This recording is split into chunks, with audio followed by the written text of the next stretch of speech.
다음으로는 어떤 이유에 따라서 이혼을 할 수 있냐, 그 부분을 좀 말씀을 드릴게요. 제가 보여드리는 이 자료는 뭐냐면 민법 조문이요. 민법 840조라고 하거든요. 여기에는 재판상 이혼 원인이 정해져 있어요.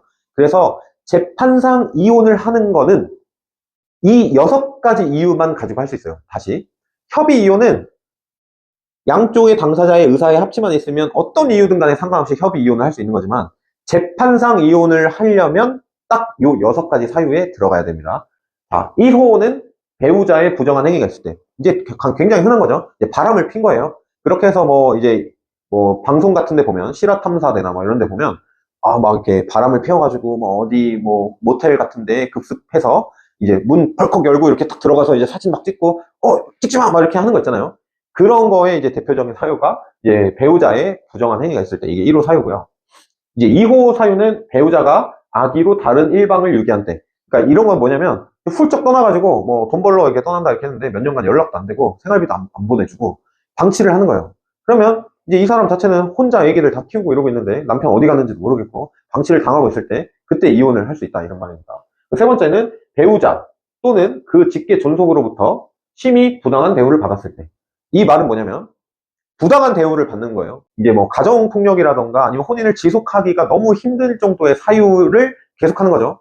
무시를 한다던가 폭언을 한다던가, 진짜 이 사람이 너무 이렇게 사는 건 불쌍하다. 그런데 그 심히 부당한 대우의 주체는 뭐냐면 배우자, 그리고 배우자의 직계 존속, 그러면 시어머니, 시아버지, 또 반대로 배우자의 장모님, 그리고 장인어른, 이런 쪽에서 직계 존속으로부터 심히 부당한 대우를 받았을 때 이혼을 할 수 있습니다.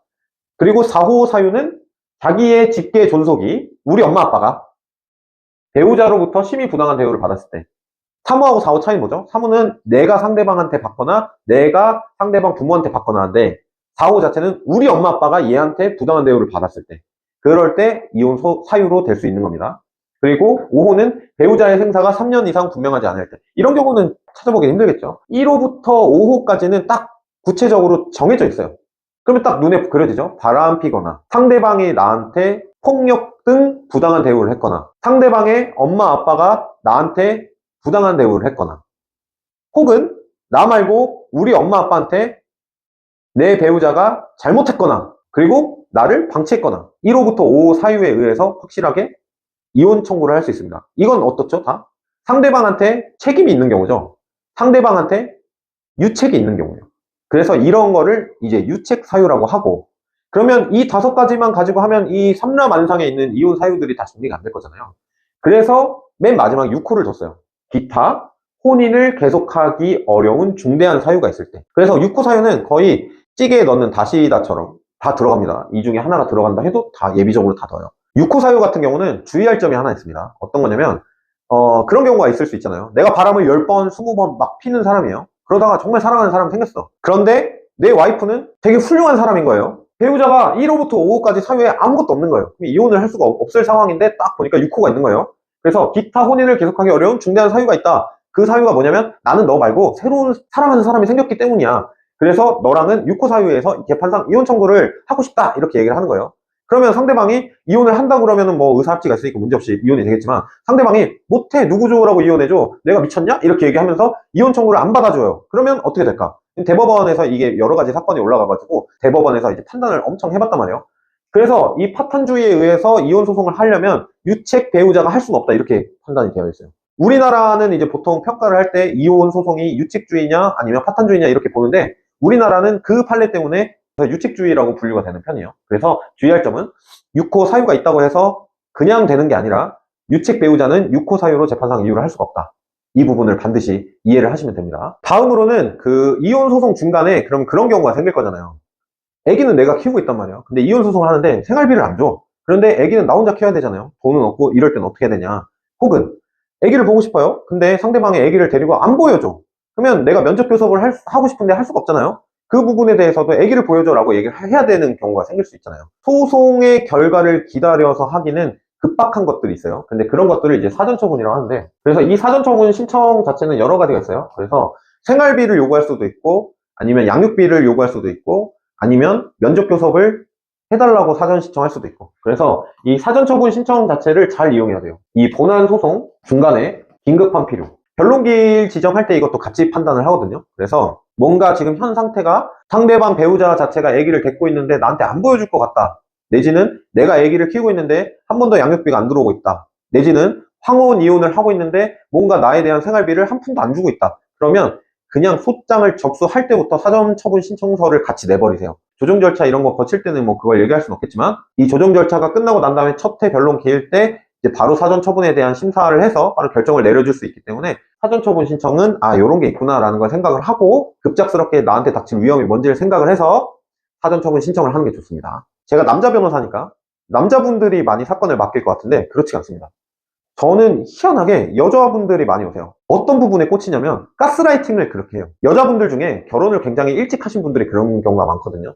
나이 차이도 꽤 나는 남편 만나가지고 어린 나이에 결혼하면서 내 직장도 다 다니고 이렇게 하는 거예요. 나이 차이도 많이 나고 사회생활을 해봤던 경력 때문에 그 1년, 2년, 3년, 4년 이렇게 가스라이팅을 굉장히 많이 해요. 너는 나 없으면 안 돼. 네가 뭘 알아? 너 정말 알고 그렇게 하는 거야? 너 벌어온 월급 다 줘봐. 내가 용돈 쪽으로 1, 20만 원 줄게. 그리고 애기 교육할 때 너처럼 하면 망한다. 근데 그렇잖아요? 결혼할 때 뭐 20살짜리 아내와 결혼을 했어도 10년 살았다. 그러면 이분이 30대 됐으면 충분히 사회적으로 어떤 지위도 있고 본인의 삶에 대해서 주체적으로 살아갈 힘도 있는 거고 또 한편으로는 사회가 어떻게 돌아가는지 당연히 더 잘할 수도 있는데 다년간의 시간을 들여가지고 가스라이팅을 하는 거예요. 그래서 심리적으로 완전히 종속돼 있습니다.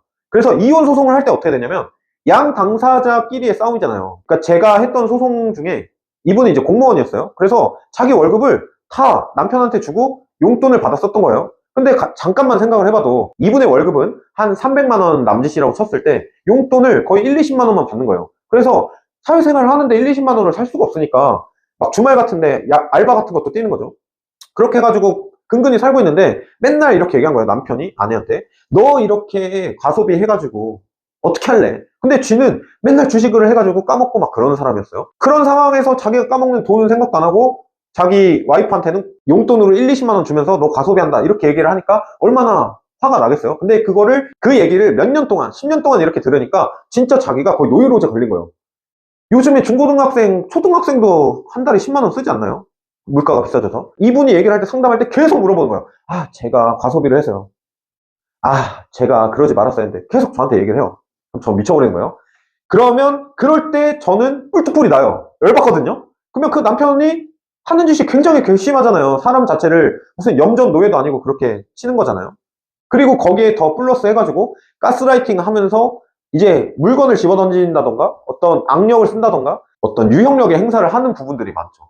그런 부분들 때문에 심리적 종속 관계가 있는 분들이 굉장히 많아요.